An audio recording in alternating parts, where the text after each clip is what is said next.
Hello guys, and welcome to a new video in physics. In this video, we will talk about lesson. The name of lesson 3 is position time graphs. The focus question for the lesson is, what can you learn from position time graphs? The answer of this question, we will learn it in this lesson. The new vocabulary that we will learn in this lesson is position time graph. Also, we will learn instantaneous position. In a position time graph, the time data is plotted on a horizontal axis, and the position data is plotted on a vertical axis. What does that mean? Here we have, for example, a position time graph. So in every position time graph, we should write position just right here on the vertical axis, or we can say on the y-axis. And in every position time graph, we should write the time just right here in the horizontal axis, or we can say on the x-axis. Graphs of an object's position and time contain useful information about an object's position at various times. What does that mean?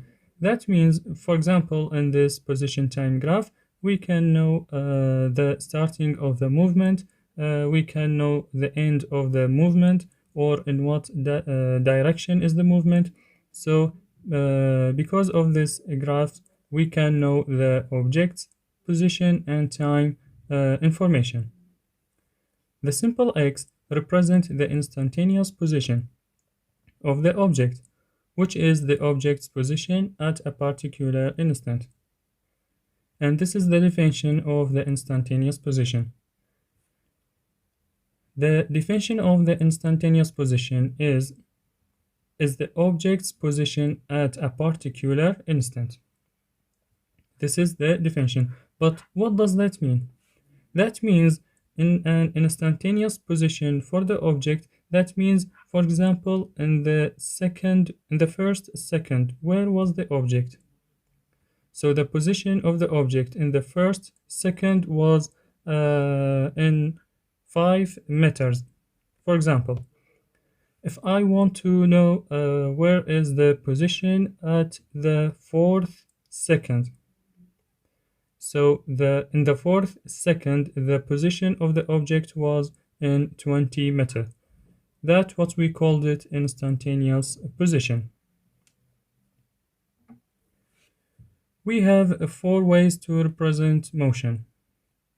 These 4 ways are words, motion diagrams, data tables, and position time graph. Now we have an example about position time graph. In this schedule, we have a time and position. So in the beginning, we have time, which is 0, 1, 2, 3, 4, 5. And also we have position, which is 0, 5, 10, 15, 20, and 25. And we want to draw a position time graph for this schedule. In the beginning, we should write the axis. So just like this. We will write the axis. This is the y-axis, and after that we should write the x-axis.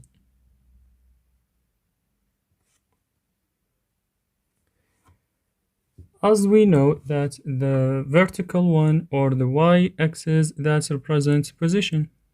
So this is position. And the x-axis, or the horizontal one, that represents time.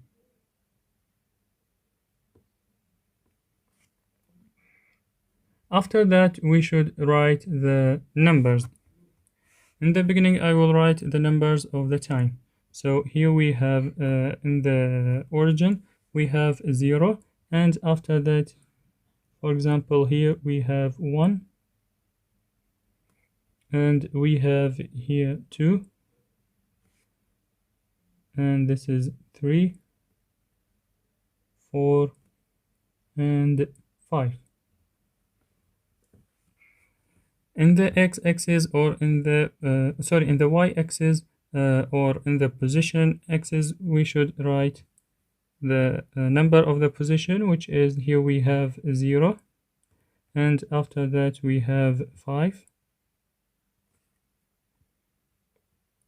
Here we have 10 and 15,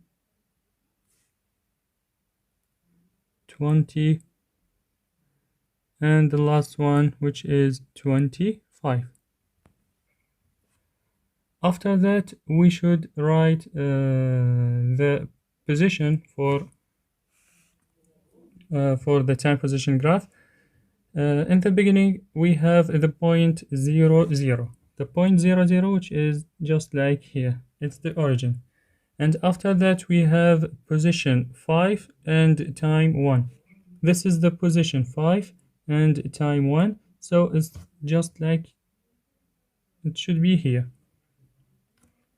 After that, we have time 2 and position 10. Here we have time 2 and we have the position 10, which is like this. It's just like here.